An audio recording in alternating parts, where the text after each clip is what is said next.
अशोकजी ब्राह्मण कुटुंबातील होते. त्यांचे आजोबा आणि वडील वेदपुराण स्मरण करायचे. शासकीय नोकरी मिळाल्याने अशोकजी यांची वेगळी दिशा होती. परंतु आता वृद्धावस्थेत आपला एकटेपणा दूर करण्यासाठी एकमेव आधार धार्मिक पुस्तके वाचणे हेच होतं त्यांचं. त्यांच्या आजोबांची आणि वडिलांची त्यांच्या काळात भरपूर इज्जत होती, मान सन्मान होता. परंतु अशोकजी यांच्या मुलांच्या उज्ज्वल भविष्यासाठी त्यांनी गाव सोडले होते आणि शहरात स्थायिक झाले होते. सावित्रीजी असताना त्यांच्या घरात सर्व रूढी परंपरा प्रथा यांचे पालन केले जात होते. व सावित्रीचा मृत्यू झाल्यानंतर त्यांची सून जणू काही स्वतंत्र झाली होती. मुलगाही त्याची मनमानी करू लागला होता. आता कधीकधी स्पेशल ओकेजनला मुलगा आणि सून घरी तर नॉनव्हेज बनवत नव्हते, पण बाहेरून मागवून घरीच खाऊ लागले होते. घरात पार्ट्या करत होते, जे अशोकजींना अजिबात आवडत नव्हते, पण बिचारे काहीच करू शकत नव्हते. कधीकधी त्यांनी आक्षेपही व्यक्त केला होता त्यावरती, पण त्यांची दोन्ही मुलं आणि सुना त्यांच्या जुन्या विचारांचे म्हातारे बोलून त्यांना गप्प करायचे. ज्या दिवशी त्यांचा मुलगा आणि सून मांसाहार करत होते, त्या दिवशी अशोकजी घरी पाणीही प्यायचे नाहीत. आता त्यांना घर, संसार, मुले, सुना या सगळ्या गोष्टींचा कंटाळा आला होता. त्यामुळे आता त्यांनी धार्मिक ग्रंथ, पुस्तके यांनाच आपले जीवन जगण्याचा मार्ग बनवला होता आणि त्यातच मग्न राहू लागले होते. मुलांनी देखील त्यांना इग्नोर करायला सुरुवात केली. नंतर त्यांना त्यांच्या वडिलांची आठवण फक्त तेव्हाच यायची जेव्हा त्यांचे पेन्शनचे पैसे काढायचे असतील. आधी ते दोघेही त्यांना प्रेमाने गोड बोलून त्यांच्यासोबत बँकेत घेऊन जाऊन त्यांच्याकडून मग पैसे काढायला सांगायचे. पण कालांतराने ते आता त्यांना ऑर्डर देऊ लागले की आज पेन्शनचे पैसे काढून आणा बाबा. पण त्यांना काही दिवसांनी तेवढं बोलायलाही लाज वाटू लागली. म्हणून त्यांनी त्यांचे अकाउंट स्वतःच्या अकाउंटला जॉईन करण्याचा विचार केला. आणि एक दिवस पंकज येऊन त्याच्या वडिलांना म्हणाला, बाबा आता तुमचं वय झालं आहे. आता या वयात तुम्ही बँकेत कुठे धक्केबुक्के खात जाणार आहात. त्यापेक्षा तुम्ही या पेपरवर सही करून द्या, म्हणजे तुम्हाला बँकेत जाण्याची गरज भासणार नाही. मी तुमचे पैसे काढून आणत जाईन. पण अशोकजी यांना त्यांच्या मुलाची चालाकी समजली होती. पण त्यांचे आधीच या सांसारिक जीवनातून मन उबले होते, कंटाळले होते. म्हणून त्यांनी लगेचच सही केली. आता पंकज आणखीनच खुश झाला होता. आता त्याला त्याच्या वडिलांच्या सुखदुःखाशी काही देणं घेणं नव्हते. अशोकराव यांची पेन्शन हातात येऊ लागली तर नैनाने तिच्या नवऱ्याचे कान भरणे सुरू केले. ती पंकजला म्हणाली की तुम्ही बाबांशी गोड बोलून गावची जमीन आणि घर विकून तेही पैसे आपल्या खात्यात जमा करून घ्या, म्हणजे त्यानंतर आपल्याला त्यांची कोणत्याही कामी गरज भासणार नाही. मग ते आपल्याजवळ असो व नसो त्यांनी काही फरक पडणार नाही. पंकजही त्याच्या बायकोचं ऐकून त्याच्या वडिलांना सांगतो की बाबा आपण सगळे तर आता शहरात राहतो आणि आपण तर गावी देखील कधी जात नाही. त्यामुळे तिकडच्या घराकडे आणि आपल्या जमिनीकडे दुर्लक्ष होते.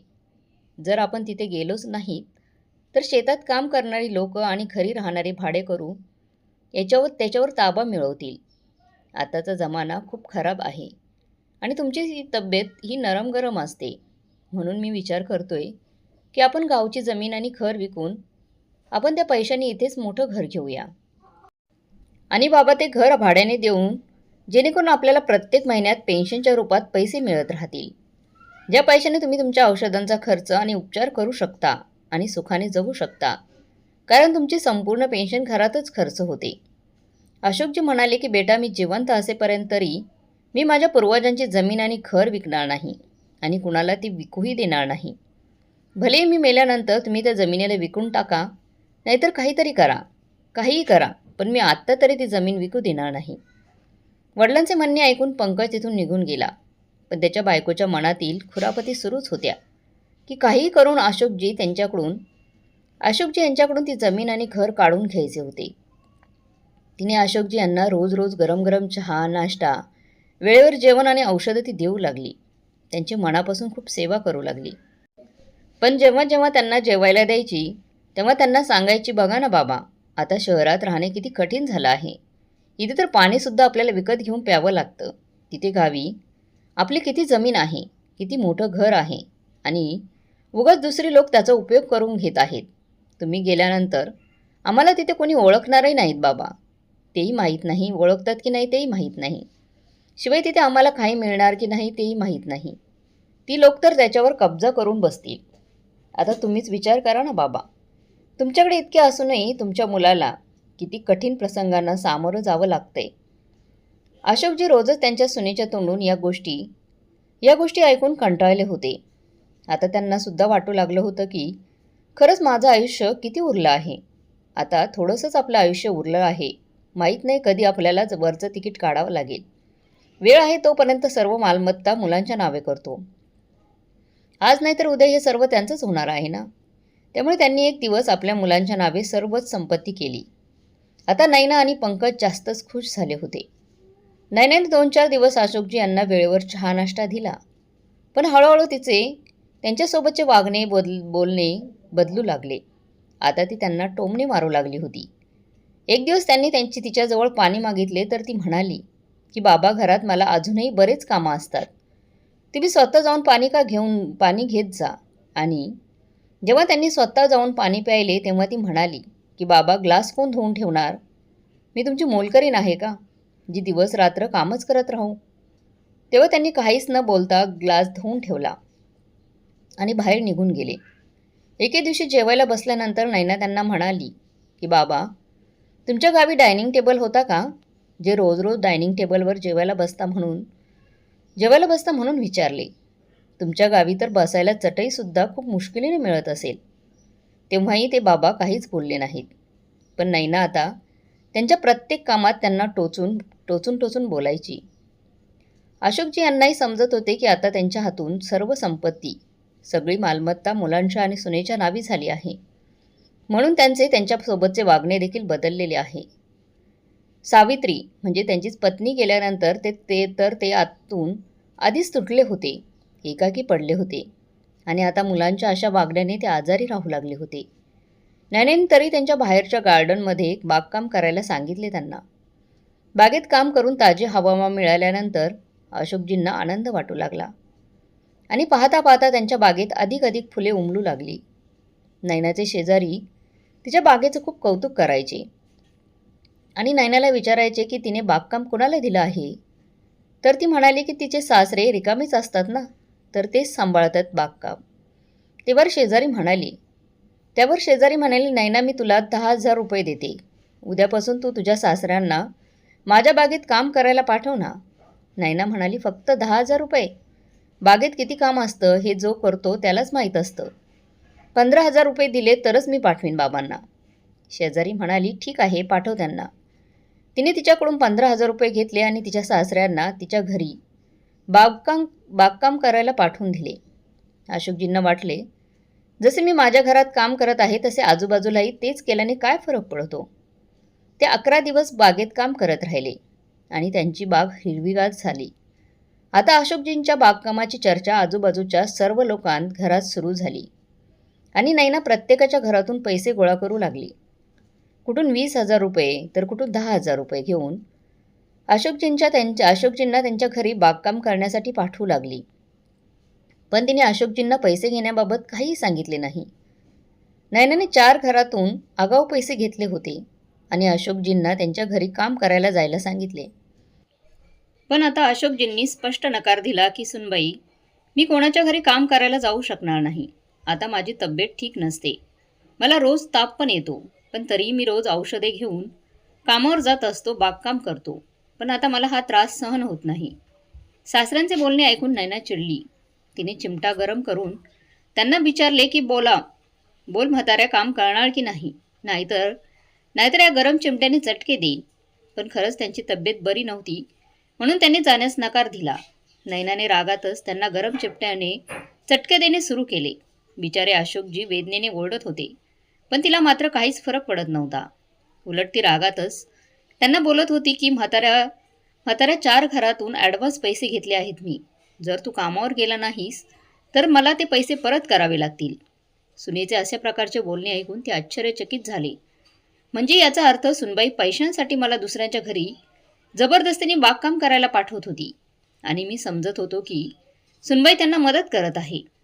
अशोकजी यांना सुनेच्या वागणुकीचा खूप राग आला होता. शिवाय तिचा मार आताच त्यांना सहन होत नव्हता. त्यांनी रडत त्यांचे काही कपडे आणि काही महत्त्वाचे सामान एका पिशवीत घेतले. पिशवीत घातले आणि ते घर सोडून जाणारच की तितक्यात त्यांचा मुलगा ऑफिसवरून घरी परतला.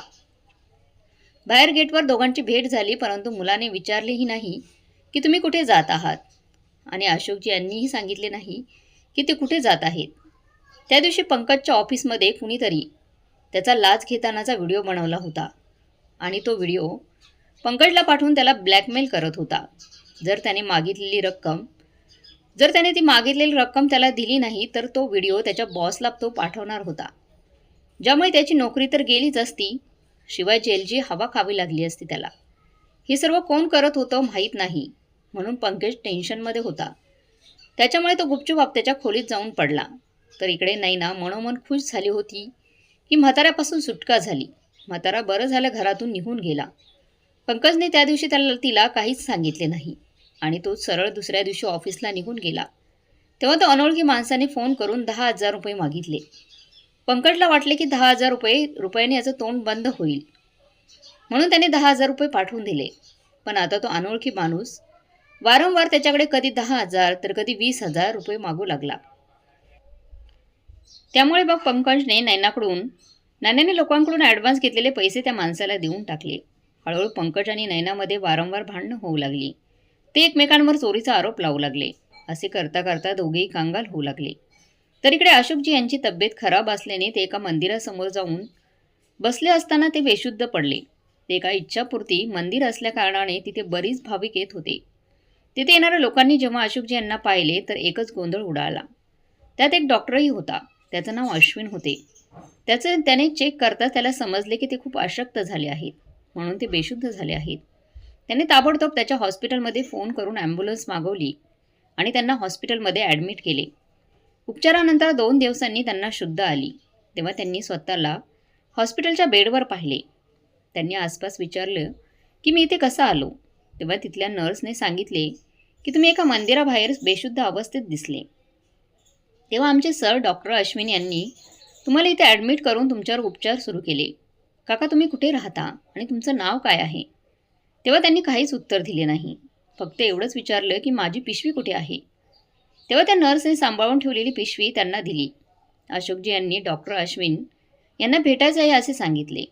तर नर्स त्यांना सावकाश डॉक्टरांच्या केबिनमध्ये घेऊन गेली. अशोकजी डॉक्टरांच्या पाया पडले. तेव्हा डॉक्टरांनी त्यांना उठवले आणि म्हणाले की काका, हे काय करत आहात?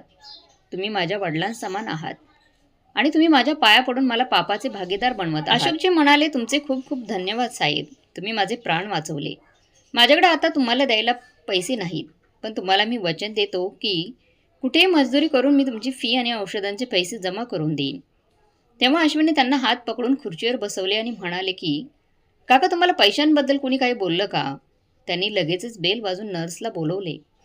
नर्स आत येताच डॉक्टर तिच्यावर ओरडले की तुझी हिंमत कशी झाली यांच्याकडे पैसे मागण्याची? तुला कोणी सांगितले होते त्यांच्याकडे पैसे मागायला? नर्स खाली मान घालून थरथर कापत उभी होती. भीतीने तिच्या तोंडून शब्दही बाहेर पडत नव्हते. तेव्हा अशोकजी उठले आणि डॉक्टरांना शांत करत म्हणाले की साहेब, यांनी माझ्याकडून पैसे मागितले नाहीत. ते तर मीच तुम्हाला सांगत होतो. इतकं तर मलाही माहीत आहे की हॉस्पिटलचं बिल किती असते. अशोकजी यांचे ऐकून अश्विन शांत झाला आणि नर्सला त्याने जायला सांगितले आणि अशोकजी यांची माफी मागत म्हणाला की अशोक काका, तुम्ही माझ्या वडिलांसमान आहात. तुम्ही पैशांबद्दल बोलले म्हणून मला वाटलं की नर्स तुम्हाला पैशांबद्दल काही बोलली असेल. अशोकजी आश्चर्यचकित होऊन डॉक्टरांकडे पाहू लागले आणि म्हणाले की साहेब, तुम्ही मला कसे ओळखता? मी तर अजूनही माझे नाव कुणालाही सांगितलेलं नाही आहे. मग तुम्ही मला कसे ओळखता? माझं नाव अशोक आहे ते. अश्विन हसतच म्हणाले की काका, तुम्ही ती व्यक्ती आहात ज्यांच्यामुळे मी आज या खुर्चीवर बसलो आहे आणि हे सगळं अचीव करू शकलो. अशोकजी म्हणाले, मी काही समजलो नाही रे, तुम्ही कोण आहात? मला माफ करा, पण मी तुम्हाला ओळखू शकलो नाही. तेव्हा अश्विन म्हणाला की काका, तुम्हाला आठवते का जेव्हा मी 10वी पास झालो आणि मला पुढे शिकण्याची इच्छा होती, पण माझ्या वडिलांकडे पैसे नव्हते आणि त्यांनी पुढे शिकण्यासाठी स्पष्ट नकार दिला. तेव्हा तुम्ही माझ्या पुढील शिक्षणाचा खर्च उचलला होता आणि आज तुमच्याच उपकारामुळे मी इथे या खुर्चीवर बसलो आहे. माझे वडील तर मला डॉक्टर बनताना पाहू शकले नाही, कारण ते मी डॉक्टर होण्याआधीच देवाघरी निघून गेले. पण देवाने वडिलांच्या रूपात तुम्हाला मला आशीर्वाद देण्यासाठी पाठवून दिले. असे म्हणत तो खुर्चीवरून उठला आणि अशोकजी यांचे पाया पडू लागला. तेव्हा अशोकजी यांना सुनेद्वारे गरम चटके दिल्याची गोष्ट आठवली आणि त्यांच्या डोळ्यातून अश्रू वाहू लागले. त्यांनी खूप आशीर्वाद दिला अश्विनला. तेव्हा अश्विनने त्यांना विचारले की काका तुम्ही आता कुठे राहता आणि पंकज काय करतो? अशोकजी म्हणाले की हेच मोकळे आकाश माझं घर आहे आणि पंकज काय करतोय ते मला नाही माहिती. त्यांचे बोलणे ऐकून अश्विन हैराण झाला. त्याने विचारले काका मला काहीच समजले नाही, प्लीज मला सविस्तर सांगा, कारण मला अंदाज आला आहे की नक्कीच तुमच्यासोबत काहीतरी चुकीचं घडलं आहे. तेव्हाच 3 दिवस झाले पण पंकजने एकदाही तुम्हाला तुमच्याबद्दल विचारले नाही की तुम्हाला भेटायलाही आला नाही आणि मंदिरातही तुम्ही एकटेच होतात. प्लीज मला सविस्तर सांगा तुमच्यासोबत नक्की काय घडलं आहे. तेव्हा अशोकजी यांनी त्याला सर्व काही सांगितले की मुलगा आणि सून या दोघांनी त्यांच्यासोबत कसा दुर्व्यवहार केला. हे ऐकून अश्विनच्या डोळ्यातून पाणी आले. त्याने अशोकजी यांना त्यांच्या घरी येण्यास सांगितले. तेव्हा ते म्हणाले की नाही बेटा, मला कुणाच्या घरी राहून कुणावरही ओझे व्हायचे नाही. जेव्हा माझे आपलेच परके झाले तर कुणाकडून काय अपेक्षा ठेवणार. तेव्हा अश्विन दोन्ही हात जोडत म्हणाला की काका तुम्ही असे बोलू नका. ज्याप्रमाणे आपल्या हाताची 5ही बोटे समान नसतात तशी सगळीच माणसे सारखी नसतात. मी तुम्हाला वचन देतो की तुम्हाला आमच्या घरी कोणताही त्रास होणार नाही. तेव्हा अशोकजी म्हणाले की बेटा तू तर माझा वडील म्हणून समजून आनंदाने सेवा करशील रे, पण सुनबाईला हे सर्व मान्य राहील का? अश्विन म्हणाला काका तुम्ही अजून तुमच्या सुनेला पाहिलेच कुठे आहे? ती तर एक अनाथ मुलगी आहे. तिची तर हीच इच्छा होती की तिला आईवडिलांच्या रूपात सासू सासरे मिळायला हवेत. पण शेवटी नशिबाचा खेळ बघा ना. आई तर आहे पण माझे बाबा डॉक्टर होण्याआधीच आम्हाला सोडून निघून गेले. जर तुम्ही माझ्यासोबत आमच्या घरी आलात आणि आमच्यासोबत राहिलात तर सगळ्यात जास्त आनंद तुमची सून शीतलला होईल, कारण तिला आईवडिलांचं प्रेम काय असते हे जाणून घेण्याची खूप इच्छा आहे. पण त्या बिचारीला अजूनही वडिलांचं प्रेम मिळालं नाही. जर तुम्ही तिला वडिलांच्या रूपात भेटलात तर तिच्यापेक्षा जास्त आनंद कुणालाही होणार नाही. आता अश्विनचे बोलणे ऐकून अशोकजी निश्चिंत झाले होते की अश्विनच्या घरी त्यांचा पूर्ण सन्मान होईल, म्हणून ते त्याच्या घरी जायला तयार झाले. आता अशोकजी घरी पोहोचण्याआधी अश्विनने घरी फोन करून शीतलला सगळ्या गोष्टी समजावून सांगितल्या होत्या. इकडे अशोकजी यांना एका हॉटेलमध्ये घेऊन जाऊन खूप छान जेवण भरवले त्या अश्विनने. त्यांची चांगली तयारी करून नवीन कपडे घेऊन दिले. अशोकजी यांना असं वाटत होतं जणू काही माझं बालपण परत आलं आहे. त्या अश्विनच्या कुटुंबाला भेटण्यासाठी खूप उत्सुक होते. संध्याकाळी अश्विन अशोकजी यांना घेऊन आपल्या घरी गेला. अशोकजींनी पाहिले की अश्विनचे घर पूर्णपणे सजवले होते. दाराजवळ दिवे लावले होते आणि चारही बाजूंनी अगरबत्तीचा सुगंध पसरला होता. अश्विनची आई कौशल्याची पूजा करण्यासाठी बसल्या होत्या. त्याच वेळेस अश्विनची कार दारात येऊन थांबली. अश्विनची मुले पप्पा आले, आजोबा आले म्हणत बाहेर आली. एका मुलाने पप्पांना तर एका मुलाने अशोकजी यांना पकडले आणि आत घेऊन गेले. दारातच शीतल आरतीची थाळी घेऊन उभी होती. तिने अशोकजी यांची आरती उतरवली. त्यांना चंदन आणि तांदळाचा टिका लावला आणि त्यांच्यासोबतच सोनू आणि मोनू दोन्ही मुलांनाही टिका लावला. तर मुलंही खूप खुश झाली. सगळ्या लोकांनी घराच्या आत प्रवेश केला. अशोकजी यांनी जसा अश्विनच्या घरात हॉलमध्ये प्रवेश केला त्यांना असं वाटत होतं जसं काही मी स्वर्गात आलो आहे. त्यांनी हॉल अशा पद्धतीने सजवला होता की त्याची सुंदरता खरोखरच बघण्यासारखी होती. कौशल्याची पूजा करून सगळ्यांसाठी प्रसाद देण्यासाठी बाहेर आल्या. अशोकजी यांना बऱ्याच वर्षानंतर पाहिले होते म्हणून त्यांना ती ओळखू शकली नाही. मग थोडा वेळ इकडच्या तिकडचा गप्पा मारून सगळी लोक जेवण्यासाठी डायनिंग टेबलवर बसले. डायनिंग टेबलवर बसत अशोकजी यांना त्यांच्या सुनेद्वारे बोललेले शब्द अचानक आठवले. तेव्हाही त्यांच्या डोळ्यातून अश्रू वाहू लागले. तेव्हा कौशल्याजींनी विचारले काय झालं भाऊ, आमच्या सेवेत काही कमी राहिली का? अशोकजी म्हणाले नाही हो ताई, काही जुन्या गोष्टी अचानक आठवल्या. कौशल्याजी म्हणाल्या भाऊ जुन्या गोष्टी विसरून आता पुढे जाणे हेच आयुष्य आहे. आता तुम्ही तुमच्या भूतकाळाबद्दल अजिबात विचार करू नका. मग बघा तुमचे जीवन किती आनंदाने भरून जाईल. कौशल्याजींचे ते शब्द अशोकजींसाठी संजीवनीसारखे ठरले. त्यानंतर त्यांनी आपल्या मुलाच्या आणि सुनेच्या त्या कटू आणि शब्दांचा प्रभाव आपल्यावर पडू दिला नाही. आता अशोकजींना अश्विनच्या मुलांसोबत खेळण्यात मजा यायची आणि उरलेल्या वेळेत ते धार्मिक पुस्तकं वाचायची आणि जातीने पंडित असल्याने लोकांना चांगल्या चांगल्या गोष्टी ते सांगायचे. आता सकाळ संध्याकाळ जवळच्या बागेत ते जाऊ लागले. हळूहळू त्यांना तिथे त्यांच्याच वयाचे अनेक मित्र भेटू लागले. अशोकजींनी त्यांच्या मित्राला सांगितले की त्यांचे आजोबा आणि वडील लोकांच्या घरी जाऊन पूजा अर्चे करत असत. पण सरकारी नोकरीत असल्यामुळे त्यांनी ही कामं सोडून दिली होती. मग त्यांच्या मित्रांनी सांगितले, मग आता तरी कुठे उशीर झाला आहे. तुम्ही तुमचे हे काम आत्ताही करू शकता. मग एक एक करून त्यांना त्यांच्या मित्रांच्या घरी कथापूजा करण्यासाठी बोलावू लागले. आता अशोकजी भगवंतांच्या भक्तीमध्ये इतके तल्लीन झाले होते की त्यांच्या मित्रांनी त्यांना भागवत कथा वाचण्यासाठी प्रोत्साहित केले. ते म्हणाले, बघा भाऊ, मी आधी कधीच भागवत कथा वाचली नाही, त्यामुळे आपण आपल्या घरापासूनच सुरुवात करू. त्यामुळे तुम्ही सर्वजण आमच्या घरी भागवत कथा ऐकण्यासाठी या आणि मी कुठे चुकलो असेल तर तुम्ही मला कळवा, म्हणजे मी त्यात सुधारणा करू शकेन. अशोकजींच्या सर्व मित्रांनी त्यांना धीर दिला की ते हे काम उत्तम प्रकारे करू शकतात. त्यामुळे अशोकजींनाही धीर आला. कुटुंब प्रमुख असल्याने त्यांनी प्रथम कौशल्याजी यांच्याशी याबाबत विचारणा केली तर त्यांनी लगेच होकार दिला. शीतलला विचारल्यावर ती खूप खुश झाली आणि अश्विनला विचारल्यावर तो म्हणाला, काका मला सामानाची यादी द्या. तुम्ही जे काही कराल ते अगदी योग्यच कराल. तुम्ही यादी कधीच काही चुकीचं केलं नाही, त्यामुळे आजही तुम्ही काही चूक करू शकत नाही. पण तुमच्या निर्णयाने मला खूप आनंद झाला आहे. घरातील सर्वांनी होकार दिल्यावर अशोकजीही दुप्पट उत्साहित झाले काम करण्यासाठी. आता ठरलेल्या तारखेला अश्विनच्या घरीच भागवत कथा सुरू झाली. अश्विनने 8 दिवसांची रजा घेतली होती आणि अशोकजींचे सर्व मित्र त्यांच्या कुटुंबासह आणि शेजारी भागवत कथा ऐकण्यासाठी त्यांच्या घरी येऊ लागले. अशोकजींनी कथा सांगितल्याप्रमाणे प्रत्येकाने त्यांची कथा खऱ्या भक्तिभावाने ऐकली. ज्यांनी त्यांची कथा ऐकली त्या प्रत्येकाने कोणत्या ना कोणत्या मार्गाने प्रगती केली. अनेकांची बिघडलेली कामे मार्गी लागली. अशोकजींच्या तोंडून निघालेल्या शब्दांवर सर्वांचा विश्वास वाढला, कारण अशोकजींनी कधीही चोरी किंवा चुकीच्या मार्गाने पैसे कमवले नव्हते. म्हणूनच त्यांनी तीच शिकवण दिली.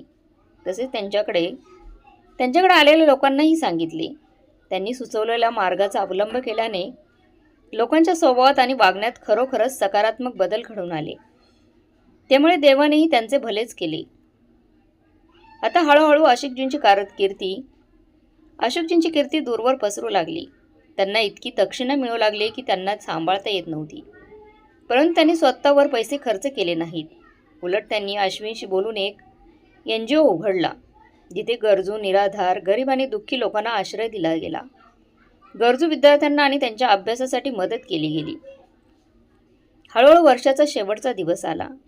नवीन वर्षाच्या पार्टीसाठी लोकांनी अनेक प्रकारची तयारी केली होती. काहींनी पिझ्झा पार्टी आयोजित केली होती, काहींनी दारू आणि चिकन पार्टी, तर काहींनी क्लबमध्ये पार्टी आयोजित केली होती. पण अशोकजींनी आपल्या एनजीओच्या अंगणात 151 दिवे लावून आणि चहूबाजूने दिवे लावून भागवत कथेचे गुणगान गाऊन नवीन वर्षाची तयारी केली होती. अशोकजींचा मुलगा आणि सुनई पार्टीमध्ये क्लबमध्ये गेले होते. तिथे पोलिसांची रेड पडली, कारण तिथे अवैध धंदे केले जात होते. तिथे असलेले अनेक जण जीव वाचवून पळून गेले, पण काही लोक पकडले गेले. त्यात अशोकजींचा मुलगा आणि सुनई होती. आता दोघांनीही पोलिसांच्या तावडीतून सुटण्याचा आटोकाट प्रयत्न केला. मात्र पोलिसांनी त्यांचे कोणतेही म्हणणे ऐकून घेतले नाही आणि त्यांना हातकडी घालून पोलीस ठाण्यात नेण्यास सुरुवात केली. यावेळी रस्त्याच्या पलीकडे अशोकजींची रॅली जात होती. लोक कथावाचक सुखदेव महाराज अशोकजींचा जय असा नारा देत जात होते. अशोकजी 4 घोड्यांनी सुसज्ज असलेल्या रथावर बसले होते. 4 जणांनी त्यांच्या डोक्यावर पिवळी चमकणारी चुनरी धरली होती आणि तिच्यावर फुलांचा वर्षाव होत होता. ट्रॅफिक जाममुळे अशोकजींचा मुलगा आणि सून त्यांना स्पष्टपणे बघू शकत होते. अशोकजी आपल्या रथावर बसून सर्वांना मार्गदर्शन करत होते की जो जसे पेरतो त्याला तसंच फळ मिळतं. सुखदुःखांची जोड प्रत्येकाच्या वाट्याला येते. मनुष्य त्याच्या कर्माने सुखी आणि दुःखी होतो. अशोकजींचे हे शब्द पंकज आणि नयनाच्या कानात घुमत होते. त्यांच्या मार्गदर्शनाने त्यांची चूक त्यांना लक्षात आली होती की प्रत्यक्षात त्यांच्याकडून किती मोठी चूक झाली आहे. त्यांच्यासोबत काही लोक बसले होते. त्यांनी सांगितले की हा सज्जन माणूस अत्यंत कुशल महात्मा आहे. त्यांनी सांगितलेला प्रत्येक शब्द आणि बरोबरच असतो. ज्या पद्धतीने त्यांनी लोकांना मार्गदर्शन केले आहे, लोकांनाही तसाच फायदा झाला आहे. त्यांचे नाव अशोक असे आहे. त्यांचे आपल्या मुलावर आणि सुनेवर त्यांच्या जीवापेक्षा जास्त प्रेम आहे. त्यांचा मुलगा आणि सून जोपर्यंत त्यांना जेवण भरवत नाहीत तोपर्यंत तेही जेवत नाहीत. आणि त्यांची सून इतकी सुसंस्कृत आहे की ती तिच्या वडिलांपेक्षाही जास्त तिच्या सासऱ्यांवर जास्त प्रेम करते. त्यांचे खूप प्रेमळ कुटुंब आहे. अशोकजींबद्दल म्हणजेच त्यांच्या वडिलांबद्दल हे सत्य लोकांच्या तोंडून ऐकून पंकज आणि नयनाचे डोळे शरमेने झुकले होते. त्यांना पोलीस ठाण्यात नेले असता पोलिसांनी त्यांना 2 पर्याय दिले. एक म्हणजे त्यांना गुन्ह्यासाठी 20 वर्षांची शिक्षा भोगावी लागेल किंवा दुसरी म्हणजे 20 लाख रुपये दंड जमा करून केस कायमची बंद करायची. पंकजने विचार केला, जर आम्हा दोघांना 20 वर्ष तुरुंगवास झाला तर आमची बदनामी होईल. शिवाय आम्ही तुरुंगात गेल्यानंतर मुलांची काळजी कोण घेणार? त्याला दुसरा पर्याय जास्त आवडला. त्याने त्याचे 60 लाखांचे राहते घर 50 लाखांना विकले आणि ती केस ती कायमची बंद केली. पंकजची तर सुटका झाली, पण त्याच्या अटकेची बातमी त्याच्या कंपनीपर्यंत पोहोचली. म्हणून त्याला त्याच्या कंपनीतून काढून टाकण्यात आले. नैनाई इकडे तिकडे काम शोधण्याचा प्रयत्न करत होती, पण कितीही प्रयत्न केले तरी तिला काम मिळत नव्हते. आता त्या दोघांनाही समजत होते की मुलांना खायला घालायचे की खोलीचे भाडे भरायचे की स्वतःचं पोट भरायचं. मग एक दिवस नैनाने पाहिले की तिचे सासरे अशोकजी यांचा फोटो वर्तमानपत्रात प्रसिद्ध झाला आहे आणि त्यांचे वर्णन 1500 कोटी रुपयांचे मालक म्हणून केले जात आहे, जे एक मोठे NGO चालवत आहेत. तिला वाटले, रडत रडत त्यांच्याकडे जाऊ आणि त्यांच्या पाया पडून त्यांची माफी मागू. बाबा कदाचित आपल्याला माफ करतील. तिने आपल्या पतीला हे सांगितल्यावर ते दोघेही आपल्या मुलांसह अशोकजी राहत असलेल्या NGOमध्ये पोहोचले. पण अशोकजी जी काही कामानिमित्त 3 दिवसांसाठी शहराबाहेर गेले होते, तिथल्या एका कर्मचाऱ्याने अशोकजींना कळवले की कोणीतरी गरजू दाम्पत्य आले आहे आणि त्यांना तुम्हाला भेटायचे होते. तेव्हा ते म्हणाले, मला भेटून काय कराल? त्यांना जे पाहिजे ते द्या आणि त्यांना राहण्यासाठी जागा हवी असेल तर तिथे कुठेतरी त्यांची व्यवस्था करा. कर्मचाऱ्यांनी तेच केले. अशोकजी 3 दिवसांनी परत आले तेव्हा NGOला जाण्याऐवजी त्या अश्विनच्या घरी गेले. प्रचंड थकव्यामुळे ते 4 दिवस घरीच होते. अश्विन NGOमध्ये जाऊन रोजचे रिपोर्ट घ्यायचा आणि अशोकजी फोनवर आपल्या कर्मचाऱ्यांशी बोलायचे आणि तिथली संपूर्ण चौकशी करायचे. पण पंकज आणि नैना अशोकजींना भेटण्याच्या इच्छेने तिथे गेले होते, जेणेकरून त्यांना काही मदत मिळेल. ते दोघे रोज कर्मचाऱ्यांना अशोकजी म्हणजे त्यांचे वडील कधी येणार याबद्दल विचारायचे. कर्मचारी, तुम्हाला काही उणीव असेल तर मला कळवा, मी सर्वतोपरी प्रयत्न करेन असे सांगून त्यांना शांत करायचे. तर ते दोघे गप्प बसायचे. जेव्हा अशोकजी यांनी NGOमध्ये 3-4 दिवसानंतर पाऊल ठेवले तेव्हा टाळ्यांच्या गजरात त्यांचे स्वागत करण्यात आले. अशोकजींनी सर्वांना शांत बसण्यास सांगितले. तेव्हा कर्मचाऱ्यांनी त्यांना सांगितले की एक जोडपे आहे ते तुम्हाला भेटण्याचा हट्ट करत आहे. अशोकजींनी त्यांना त्यांच्याकडे पाठवण्यास सांगितले.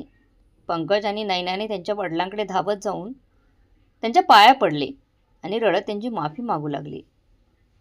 अशोकजी म्हणाले, बघा, माझ्यासाठी सर्व लोक समान आहेत. तुम्हा लोकांना माझ्या पाया पडण्याची काहीच गरज नाही आहे. तुम्ही लोक तुमची इच्छा असेल तोपर्यंत राहा आणि मुलांचा प्रश्न आहे तर आम्ही एक शाळाही उघडली आहे. तिथे मुलांना मोफत शिक्षण दिले जाते. तुमची इच्छा असेल तर तुम्ही तुमच्या मुलांना तिथे शिक्षण देऊ शकता. नाहीतर जग खूप मोठं आहे, तुम्ही जाऊ शकता. पंकज म्हणाला, बाबा तुम्ही आमच्यास असे परक्यासारखे का बोलत आहात? बाबा म्हणाले, बाबा आम्हाला माफ करा. तेव्हा अशोकजी म्हणाले, तुला माझ्याकडून काय हवं आहे? तेव्हा पंकजने अशोकजींना त्या रात्री घडलेली सर्व हकीकत सांगितली. घर विकल्याबद्दलही सांगितले. अशोकजी हसले आणि म्हणाले, बेटा, हे वाक्य ज्याने केले आहे ते योग्यच केले आहे की जे जसे पेरतो तसंच त्याला फळ मिळतं. तू बाबूल पेरला होतास, मग तो आंबे खाण्याची इच्छा कशी करू शकतोस? एक माणुसकीचे नाते म्हणून मी तुला इथे राहण्याची आणि जेवण्याची व्यवस्था करू शकतो आणि तुमच्या मुलांना मूलभूत शिक्षण देऊ शकतो. मी तुमच्यासाठी आणखी काही करू शकत नाही.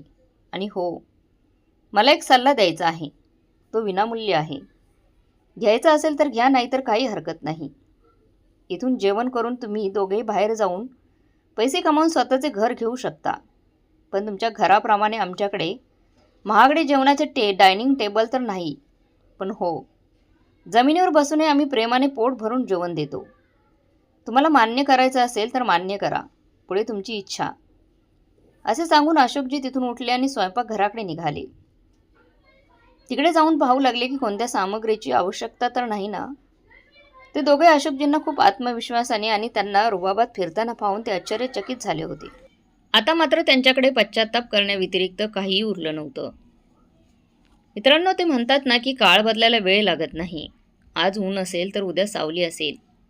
आज अंधार असेल तर उद्या उजेड असेल. आज गरिबी असेल तर उद्या श्रीमंती असेल. म्हणूनच आपण चुकीची कृत्य न करता, चुकीचं न वागता, चांगलं कर्म करून चांगल्या काळाची वाट पाहावी, जेणेकरून आपण लवकर यशाच्या शिखरावर पोहोचू शकू. आज जर तुम्ही कोणाशी म्हणजे तुमच्या आईवडिलांशी, सासू-सासऱ्यांशी वाईट वागलात तर तुमच्यासोबतही वाईट गोष्टी नक्कीच घडतील. त्याचप्रमाणे जर तुम्ही कोणाचे चांगले केले असेल तर तुमच्यासोबतही नक्कीच चांगलं होईल. म्हणूनच सत्कर्म करत राहा. फळ देणारा देव आहे. तुम्हाला काय वाटते कमेंट बॉक्समध्ये नक्की कळवा. आणि आजची ही कथा आवडली असेल तर लाईक, शेअर, सबस्क्राईब नक्की करा. धन्यवाद.